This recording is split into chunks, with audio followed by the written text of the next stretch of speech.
Hello and welcome to Postmodern. Today my guest is Mark David Hall, who is here to talk about the relationship between politics and postmodernism. Mark David Hall is the Herbert Hoover Distinguished Professor of Politics and Faculty Fellow in the Honors Program at George Fox University.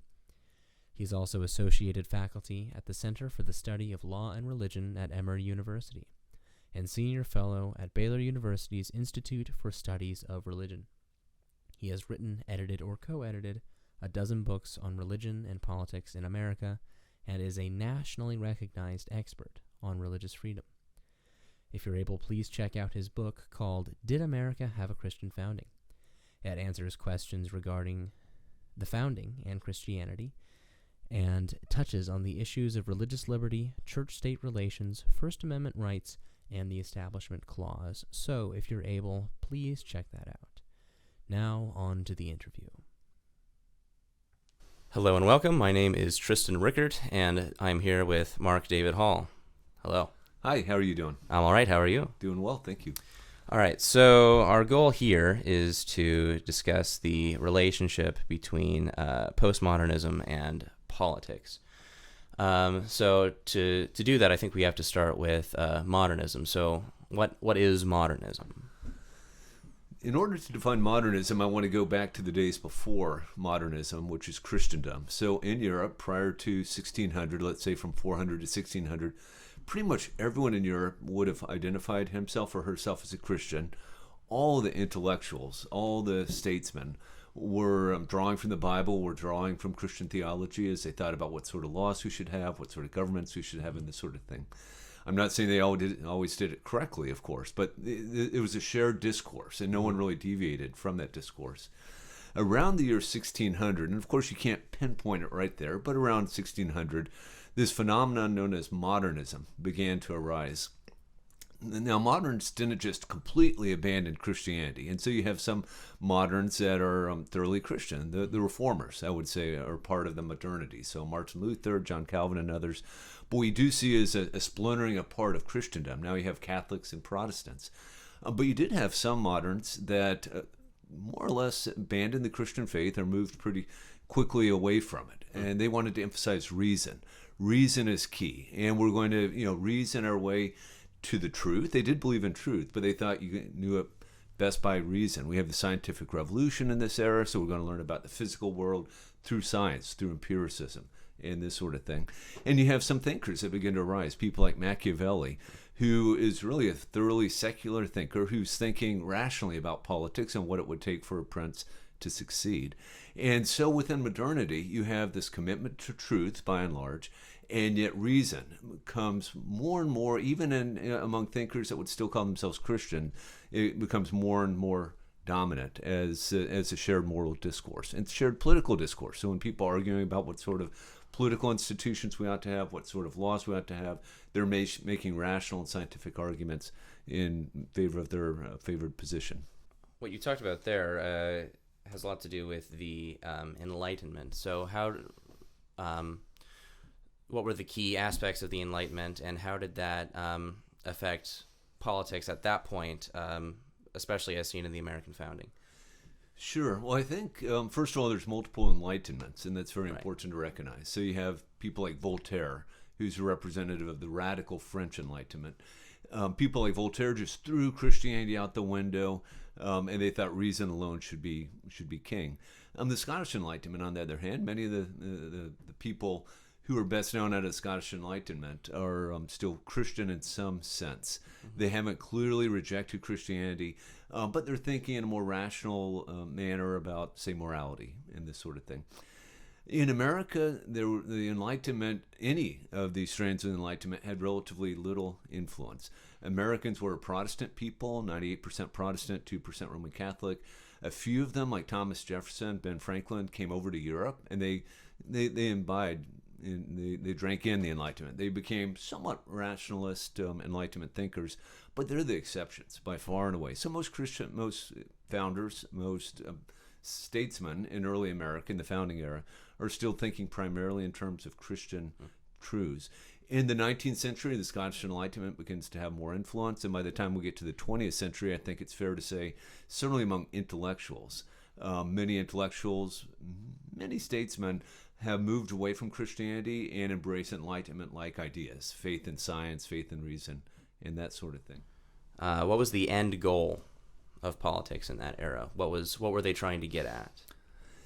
Well, you have different modern thinkers that have different goals. I think everyone would speak in terms of human flourishing in one way or the other, but how they understood this varied dramatically, right? So Karl Marx is a great example of a modern thinker. So writing in the 19th century, he embraced this notion that basically economics dictated everything. And currently, when he was writing, capitalism was reigning supreme in England and much of Western Europe, and he thought capitalism produced all sorts of horrible byproducts, poverty and immorality and this sort of thing.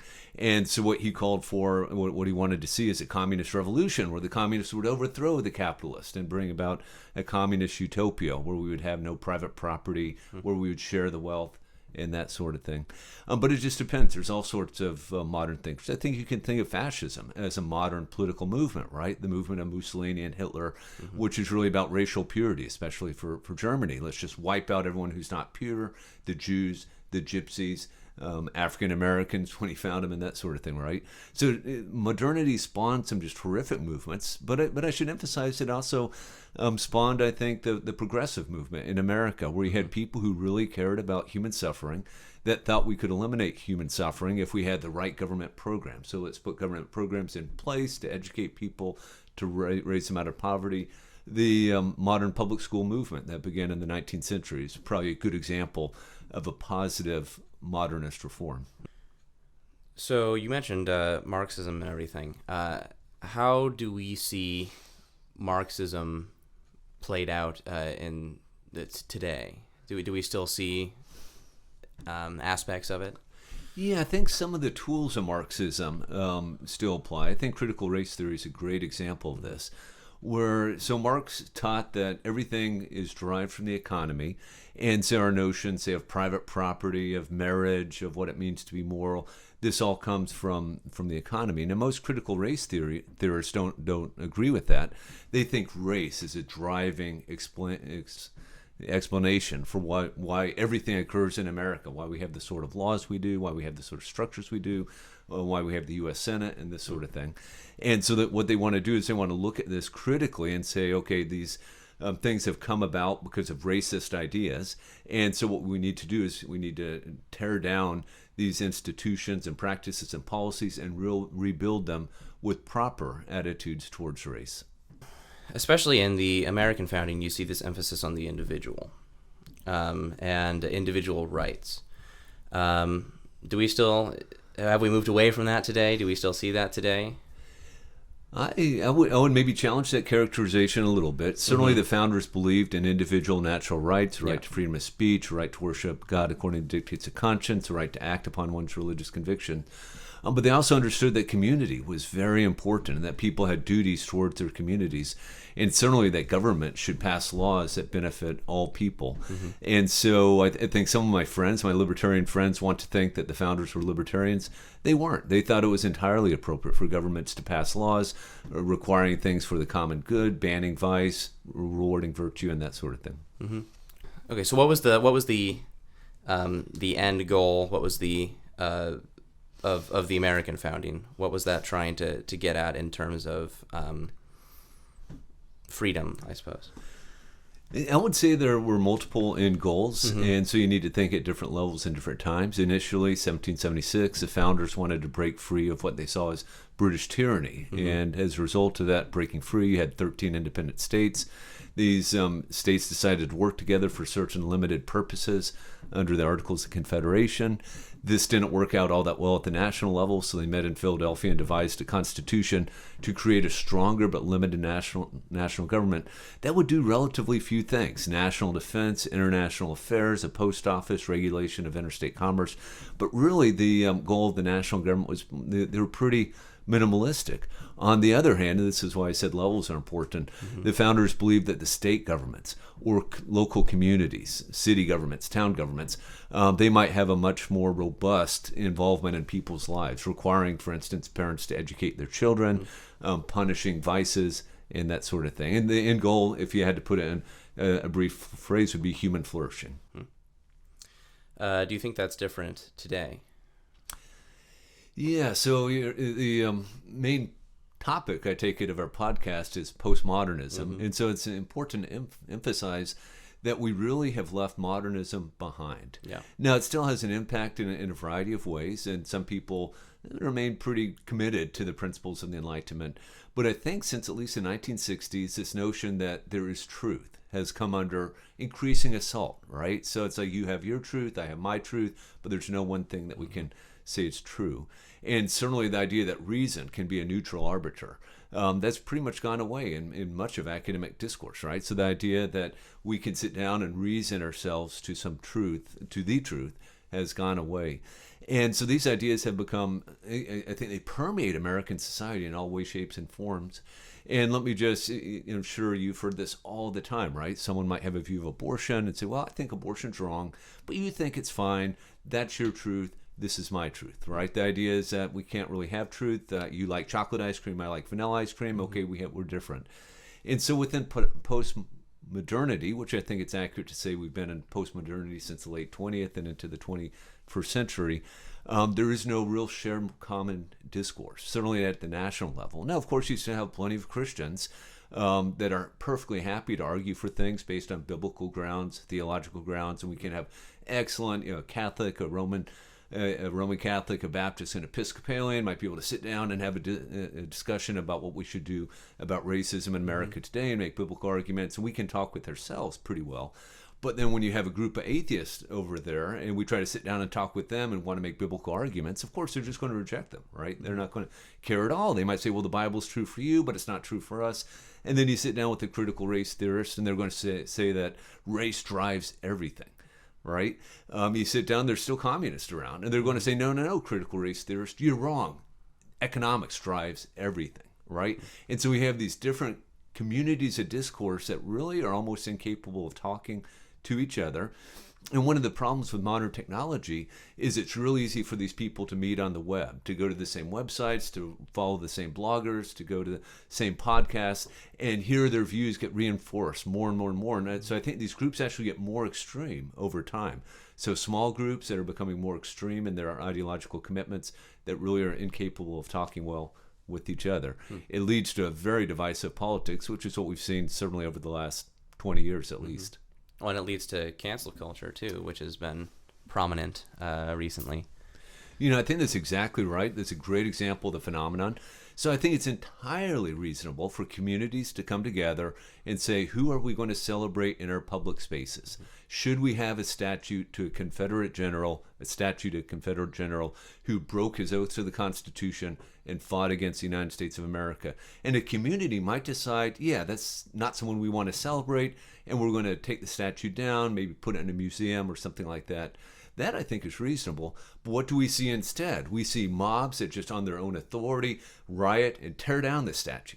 They aren't trying to argue with anyone. They aren't trying to convince anyone. They're just using raw power. That, I think, is postmodern politics at its apex. So is identity politics a result of postmodernism? Yeah, I think it's a perfect example. Again, there's no shared discourse. There's no way in which we're going to come together and talk about, okay, how should we address poverty in America or something like that, right? So instead, people identify themselves with some identity, whatever that might be, right? African American, white American, Hispanic American, a poor person, whatever, and they just think in terms of their group and what is good for their group. So what would be the Christian approach to this? How should we react to cancel culture and identity politics and all the other things that are going on today? Yeah, no, that's a great question. I think as Christians, we must remember that our first and ultimate allegiance is to God, the God of Abraham, Isaac, and Jacob, and that this God transcends all these different things we're talking about, race and class and gender and this sort of thing. It still is the case that a majority of Americans, a pretty large majority at least, identify themselves as Christians. And so I think it's very reasonable for us to work within Christian communities, making arguments to each other, trying to convince each other of what sort of laws we should have, what sort of reform should be made, and talking amongst ourselves. We can definitely make biblical arguments and theological arguments, right? So if you were pro-choice, I would make a range of arguments drawing from our shared faith as to why you should be pro-life. On the other hand, I think now when we engage in the broader culture, we need to treat everyone with respect and dignity. So we might think the atheists are wrong, we might think the Muslims are wrong in very important ways, but we need to recognize that they're created in the image of God, that they should be treated with respect and dignity. We should treat them as such. We should engage them on whatever shared ground we can find, right? So on the issue of abortion, maybe we'll talk about what science tells us about the unborn child, and then make a broad moral argument if we can convince them that the unborn child is in fact a human being. Don't you share with me the principle that innocent human beings ought not to be killed? And a Muslim and atheist could perhaps agree with that moral principle, and this then might lead to an agreement that we should have laws severely restricting or perhaps even banning abortion. So that's just one example of how I think Christians ought to begin by working together and then engage others in a productive manner. Yeah. And I think one of the biggest problems is a change in how we identify ourselves, because for thousands of years it was the imago Dei, is that we are made in the image of God, and that was the shared aspect that all humans had. But now that a lot of people have rejected that, I mean, that's how you begin to see hundreds of genders and everything, and and abortion and all these things. So how do you think the imago Dei has influenced politics in the Enlightenment and in modernism, and how has that changed today? Yeah, no, I think this is a great question, and we might go all the way back to Darwin, right? Mm-hmm. And he didn't invent evolution, but he and others were coming up with this idea that in fact everything evolved from primordial soup, including humans. Now, Darwin was always clear to say, yeah, but still humans are created in the image of God in some ways. But it seems pretty clear he didn't really believe that we just kind of came out of this primordial soup. Now, Darwin is not a bad guy, and you could hold these views and still think, okay, I should treat my fellow creatures with respect. Yeah. But it's also a pretty easy step, I think, to say, look, why should humans be treated with respect and dignity? Why should I not just act on my own goals and wills and ambitions and desires and take what I want? So here we're talking about someone like Friedrich Nietzsche that absolutely rejects Christian morality. He calls it a slave morality. And in fact, we should get rid of all this humility and love of neighbor and that sort of thing and just act on our own goals, our own whims that we define for ourselves. Mm-hmm. So I think Nietzsche is really a postmodern thinker in this respect. And I think far too many people, almost no one goes as far as Nietzsche, but I think a lot of us just think that way, right? So a married couple, a guy decides he's tired of his wife, I'll just divorce her. It's good for me. Well, not thinking about broader things, about what does the Bible teach, what does God desire for us in this situation. And even if you're not a Christian, what's a morally correct thing to do in this case? Yes, I think it is a problem. And I think we need to, certainly as Christians, emphasize the fact that all humans are created in the image of God, think through what it means for law and politics, and act upon this as best we can, trying to convince our neighbors of these important truths. And of course, we there's a lot of overlap. I think Jews and Muslims can grasp this notion from their own theological traditions, just like Christians, and so we can build allies with others that can understand that, yeah, humans are created in the image of God, and therefore all humans should be treated with respect and dignity. Okay. What do you think is the way forward from here?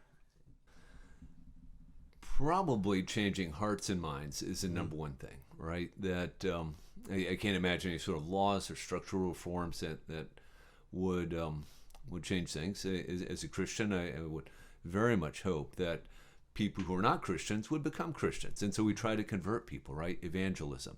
I would try to encourage my fellow Christians who maybe don't take their faith all that seriously to start taking it seriously, to attempt to glorify God in all they do. If more Christians were doing that all the time, treating people with respect and dignity, trying to glorify God in all they do, in the sort of media they consumed and the way they spent their money, that would have a huge cultural impact, and hopefully others would notice what is going on. Politically, I think we need to remember some of the virtues of the founding era. Things like freedom of speech, freedom of press, Republican government, right? The idea is that Americans have chosen to govern ourselves. We need to be able to come together and make arguments about very difficult issues, about racism, about poverty, about how women have been treated throughout American history.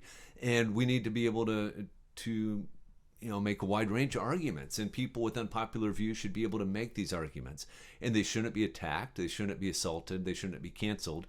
They should be responded to, right? And we should make arguments against them. So, for instance, the alt-right rally that occurred in Charlottesville, Virginia, right after Trump became president, attacking those people, trying to kill them is not the right answer, right? Instead, we want to engage them. We want to say, look, you guys are teaching something that's profoundly anti-Christian. All humans, African Americans, whites, Hispanics, are created in the image of God. We should all be treated with respect and dignity. Many of those folks would have identified themselves as Christians. I don't think they were acting as in a very Christian fashion.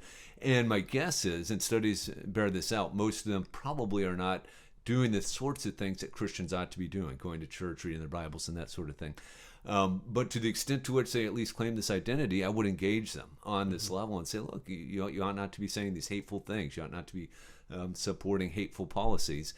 This is dishonoring to your fellow brothers and sisters in Christ. So engagement rather than canceling is the way to go every time. Okay. Thank you very much. Any final thoughts? No, I think this is a great project, and thank you for having me participate in it. All right, thank you.